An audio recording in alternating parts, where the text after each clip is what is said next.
Hello, everyone. I'm Mary Sit, and welcome to Asian Viewpoints. Always do your best and do it with love. That's the mantra of our guest, Mandy Kao. Mandy is a philanthropist. She's also a community leader here in Houston, and she's a co-founder of a firm called Titan Management. Mandy, thanks so much for being with us. Hi, Mary. Nice to see Hi. you again. Yes. So tell me, how did you get into being a philanthropist and giving away money? How did that start? Mm, I think it started when my father told me when I was really young that somebody helped him pay for his education. And ultimately, he got his PhD and became successful, and he was able to give to others. That really inspired me. So when I was young, I told myself that when I grow up, I'm going to be a business person, and then I'm going to also give back and provide scholarships so I can help more people like my dad. Oh, that's terrific. And I think earlier you told me that your dad was a refugee too from Hong Kong to Canada. Is that right? No, it's a refugee from China to Hong To Hong Kong. Kong, from Yes. China to Hong Kong. And then and Eventually somebody moved to Canada. and is that why you have such a heart for refugees too these I days? think so. I think so. I think when you're young, there's so many wonderful lasting impressions, and this was one of them. And It also your mom played a big role too in teaching you how to give back to others. What did she do? My mom is a very devoted Catholic. She goes to church every day. And instead of taking us shopping and getting our nails done, almost every weekend we would be doing some service project, volunteering for this organization or that organization. And she definitely made it her goal to find things for us to do using our talents. So, for example, when I loved to sing karaoke, she brought me to the senior center to entertain. That's great.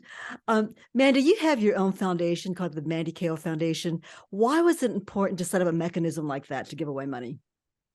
We were doing it formally, I mean, informally with the boys. And one day, my youngest Ashton said, "Mom, how old are you?" Because I never age. And he said, "Are you going to die soon?" And then it just made me think, yes, you know what? Yes, I'm not going to live forever. And all the fun things I'm doing with them, supporting mostly girls, refugee girls and other girls, empowerment project, I wanted them to continue on my legacy after I'm gone. So I said, well, now's the time to train you guys. You're going to join my board. I'm going to create this fund and we're going to do girl empowerment projects. And they said, okay. So you have four major goals for your foundation. One is to empower girls, promote education, help refugees, and develop businesses. Let's start with empowering girls. What did you do to help empower girls? Well, I think to create more equality between girls and boys, education is definitely the key. I like to invest in working with the organizations in STEM projects Mm-hmm. and provide scholarships specifically for refugee girls who go to college. In addition to supporting them uh, through financial means, I try to personally handpick a few that I can personally mentor them and keep in touch with them. And in fact, I stay in touch with them long after they graduate, and it's wonderful to see That's, how transformed into amazing women who are doing amazing things. tell me about your work with the Greater Houston Community Foundation, because you also work with them too, right?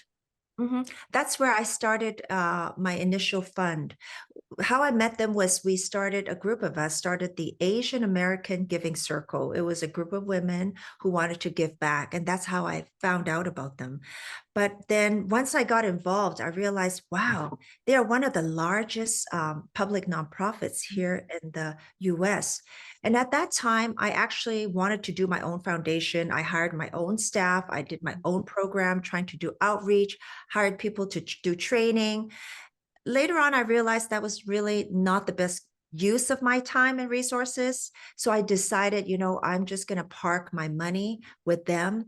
They have the staff and the expertise to help me, to guide me, to let me know which organizations I can support. So with my boys, with the profits they made from flipping houses, they started their own awesome fund with 10,000, and then they also started the Asian American Giving Circle, Youth Giving Circle, with their friends with only 10,000. Now it may have gone up since we started many years ago, but I think it's still affordable, and I think a lot of people will be able to start something. It's just actually easier than what most people think it is. When I first started being in the real estate business, we bought a apartment in Las Vegas.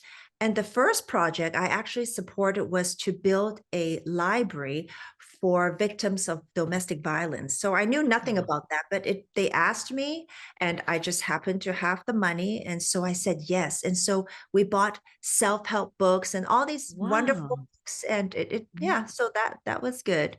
And another big, I think, project that I've been always working on, is because we own apartments, is to be able to provide free after school program for the kids. Mm. And not only do we feed them Mhm. after school, we also hire a teacher to help them with their Mhm. homework so they succeed in school. But most importantly, we also have a theme. We teach them character development. So each month is a different theme. And then we kind of like include it in our conversations with them. Like, what does it mean to be on time? It's really important, right? What does it mean to keep your promises? Can you tell us what promises you have kept this week? When I first took over our first property in Las Vegas, and also in Phoenix, I did my own after school program because I saw the kids. I see some of them have nothing to do. Mhm. And at 12 years old, they were already getting in trouble. There were teenage pregnancy, drugs. So I said, I got to do something. So they know, since I didn't have kids, after school, they can actually come to the leasing office. I'll help them with their homework. And on Sunday, I also open up just to help them with the homework, take them to church. And if they did well, they would get target points. And I would, at the end of the year, if they did well, I would buy them coats and clothes, and we would take them out to eat. So that was my own version of after school program, but I couldn't duplicate myself. So Right. eventually, when another group came to us and said, hey, that's what we do, would you like to sign up? And this is what we would require you to do. You would donate a classroom, you would donate a place for the teacher to stay, and this is how much you pay. And I said, yes. So when opportunity knocks, and if it's right up your alley, you accept it. Well, Mandy, thank you so much for these tips. And we'll be next week, we're going to hear from you, and you'll tell us all about how to get your kids excited about giving away money and how much fun it can be. So thank you so much for watching. If you liked the video, please click the like button below, subscribe to the channel, and I will be posting a new video every week. Thanks for watching.